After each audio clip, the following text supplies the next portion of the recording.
Praise the lord. దేవుడు మనల్ని ప్రేమించి మనకు మరొక దినాన్ని అనుగ్రహిస్తూ వచ్చారు. అందును బట్టి దేవునికి స్తోత్రం. ఉదయకాలము దేవుని వాగ్దానం, యెహోవా నిన్ను ఆశీర్వదించును. కీర్తనలు 128 5వ వచనం. సో దేవుడు మనల్ని ప్రేమించి దినమంతటి కొరకై శ్రేష్టమైన ప్రశస్తమైన వాగ్దానాన్ని మనకు అనుగ్రహిస్తూ వచ్చారు. యెహోవా నిన్ను ఆశీర్వదించును. సో మనం ఇక్కడ దేవుని యొక్క వాక్యంలో చదివినట్లయితే, యెహోవా యందు భయభక్తులు కలిగి ఆయన త్రోవల యందు నడుచువారందరూ ధన్యులు. నిశ్చయంగా నీవు నీ చేతుల కష్టార్జితము అనుభవించదవు. నీవు ధన్యుడవు, నీకు మేలు కలుగును.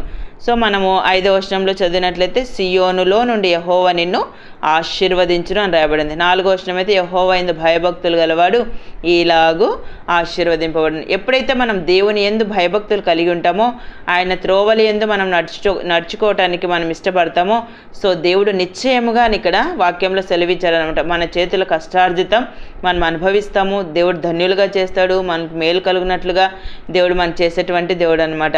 అప్పుడే దేవుడు మనల్ని ఆశీర్వదించేటువంటి వారుగా ఉంటారు. సియోనులో నుండి యెహోవా నిన్ను ఆశీర్వదించును. మన దేవుడు ఎవరు అంటే మనల్ని ఆశీర్వదించే దేవుడు. ఎప్పుడైతే మనం దేవుని యందు భయభక్తులు కలిగి ఉంటామో, ఆయన త్రోవల యందు మనం నడుచుకుంటామో, సో దేవుడు మనం ధన్యులుగా చేస్తాడు.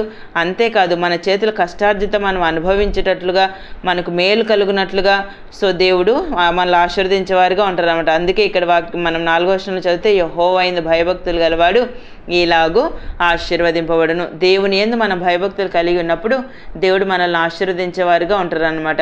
సో మనం ఆదికాండం 12వ అధ్యాయం 2వ వచనం చదివినట్లయితే, నీవు ఆశీర్వాదముగా నొందువు. ఇక్కడ అబ్రహాముతో దేవుడు సెలవిచ్చినటువంటి మాట అనమాట, నీవు ఆశీర్వాదముగా నొందువు. ఇక్కడ మనం వాక్యంలో చదివినట్లయితే, అబ్రహాముతో దేవుడు సెలవిచ్చిన ప్రకారము ఆ ప్రకారం చేయటానికి అబ్రహాము ఇష్టపడుతూ వచ్చాడు. యెహోవా నీవు లేచి నీ దేశం నుండి, నీ బంధువుల యొద్ద నుండి, నీ తండ్రి ఇంటి నుండి బయలుదేరి నేను నీకు చూపించే దేశంనకు వెళ్ళుము. నిన్ను గొప్ప జనముగా చేసి నిన్ను ఆశీర్వదించి నీ నామమును గొప్ప చేయుదును. నీవు ఆశీర్వాదముగా నొందువు. సో దేవుడు ఆజ్ఞాపించినట్లుగా తను చేస్తూ వచ్చాడు. అందుకే మనం 4వ వచనం చదివితే, యెహోవా అతనితో చెప్పిన ప్రకారము అబ్రాము వెళ్ళెను. సో దేవుడు చెప్పినట్లుగా అబ్రహాం చేయగలుగుతూ వచ్చాడు.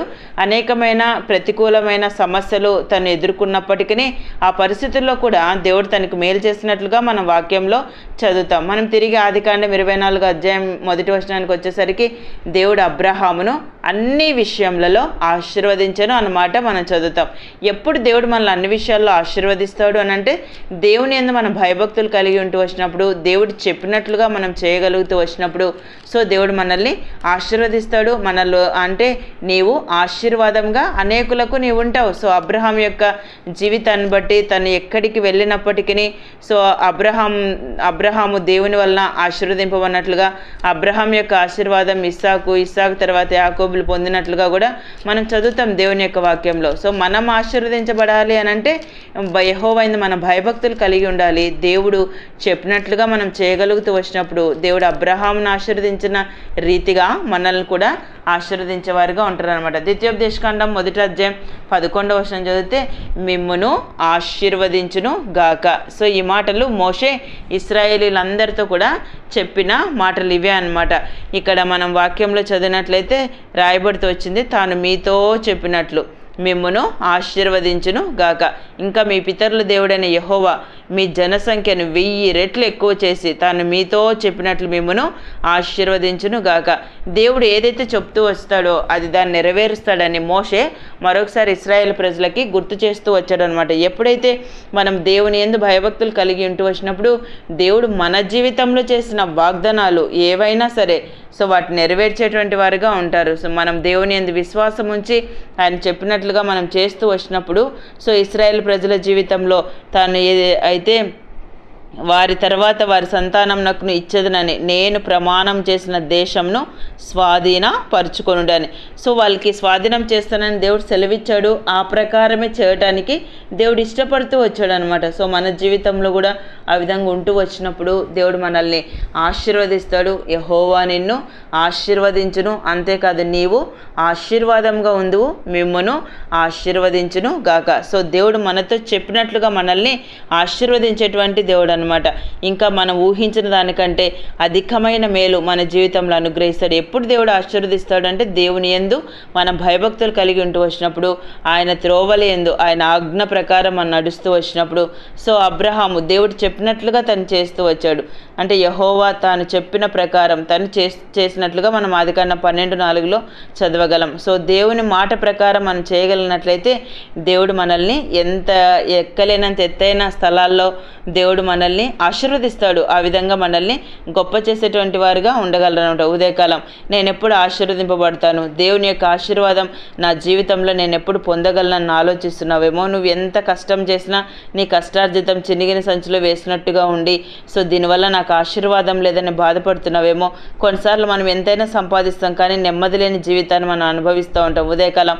సో నీవు కూడా అదే స్థితిలో ఉన్నావేమో, నెమ్మది లేక, ప్రశాంతత లేక, సో అంటే నీకున్న సమస్యలను బట్టి నువ్వు కృంగిపోతున్నావేమో, అధైర్యపడుతున్నావేమో. ఉదయకాలం దేవుడు నీకు మరలా జ్ఞాపకం చేస్తున్నాడు, యెహోవా నిన్ను ఆశీర్వదించును. ఎప్పుడైతే దేవుని యందు మన భయభక్తులు కలిగి ఆయన త్రోవల యందు మనం నడుచుకుంటామో, సో దేవుడు మనకి మేలు చేస్తాడు, ధన్యులుగా చేస్తాడు.